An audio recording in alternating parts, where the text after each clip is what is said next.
एक समय की बात है, परीक्षित महाराज के नगर में एक भैया रात थे, सुबह बहुत शराब पियते।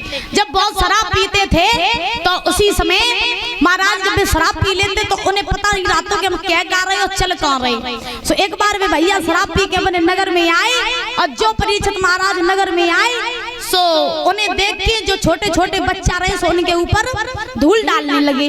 और जब धूल डालने लगे तो वे शराबी भैया जब कहने लगे देखो तो मेरी कितनी पहुंच है और देखो मेरे को कितना सम्मान करो जा रहे हो, जो छोटे छोटे बच्चा मेरे ऊपर फूल डाल रहे। अब महाराज ने जय नहीं पता कि धूल डाल रही है फूल डाल रही। अब वे भैया और आगे बढ़े चलते चलते वे भैया परीक्षित महाराज की नाली में गिरे जाएगी। जो नाली में गिरे जाकर के उसी समय महाराज और कहा जाता जो शराब पी ले वो नाली में डरो है तो बात जा लगत के हम मखमल के बिस्तर पे ही लेटे। सो बे भैया नाली में गिर पड़े और जो गिर पड़े सो महाराज तब तक क्या हुआ कि उनके पास में कुतिया आए के वही हिलोरन लगी। जो हिलोरन लगी तो उसी समय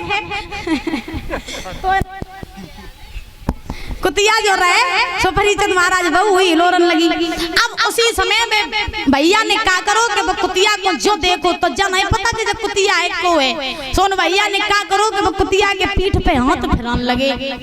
जो हाथ फिरान लगे तो हाथ फिरात महाराज वो कुतिया की पूछ तक हाथ लइए और जो पूछ तक हाथ लइए सो आप एकदम सही कहने लगे जब बताओ पप्पू की मम्मी पहले तुम दो छुट्टियां करती थी आज तुम एक ही काय को करे।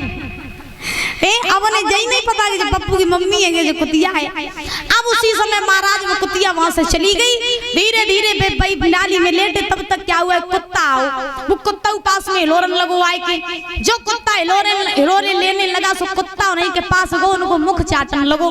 जो चाटन लगो सोई महाराज अब शराबी भैया जा सोचन लगे कि आज हमें जल लगत के जो भैया जो है जो मेरी बिरादरी के आई है। सो महाराज अब मैं शराबी भैया वो कुत्ता से कहने लगे क्या भैया तुम आए तो आए जब बताओ कुछ पीवे काज नहीं ले आए कुछ पीवे काज नहीं ले आए। सो महाराज जो इतने बच्चन के सो कुत्ता पास में गो और जो कुत्ता पास में गो सो महाराज जाए के मुख में पेशाब जो करी महाराज इतना क्या कुत्ता वहां से चलो गो।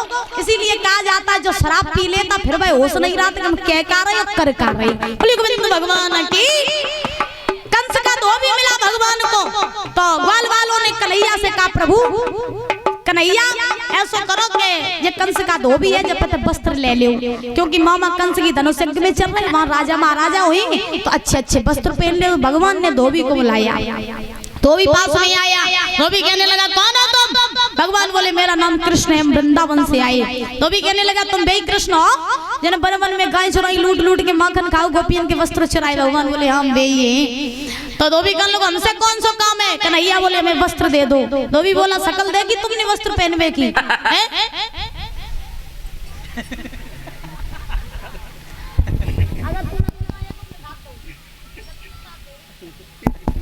तो भी कहने लगा तुमने शकल देखी वस्त्र पहनवे की। उसी समय भगवान बोले कहीं मेरी शकल में का है? धोबी बोला तुम ये वस्त्र नहीं पहन सकते ये राजा महाराजाओं के वस्त्र हैं। भगवान बोले वस्त्र दे दो। धोबी ने नहीं दिए। परीक्षित महाराज धोबी अब शब्द कहने लगा भगवान से।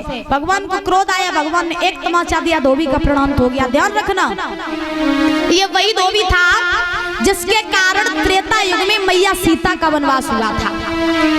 जब मैया सीता का वनवास हुआ था जब मैया गर्भवती थी तब इसी धोबी ने आग लगाई थी अयोध्या में कि सीता जो है वो रावण के पास रह करके आई है और राम ने सीता को स्वीकार कर लिया जबकि सीता ने अग्नि परीक्षा भी दी थी। फिर भी जब धोबी ने आग लगाई कर राम ने सीता को स्वीकार कर लिया तब महाराज राम ने इसी धोबी के कारण सीता को वनवास दिया था।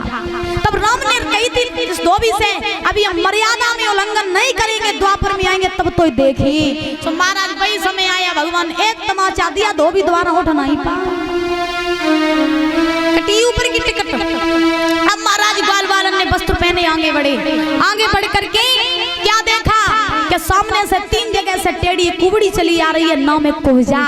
इतनी कुरूप कि उसके रूप को देख करके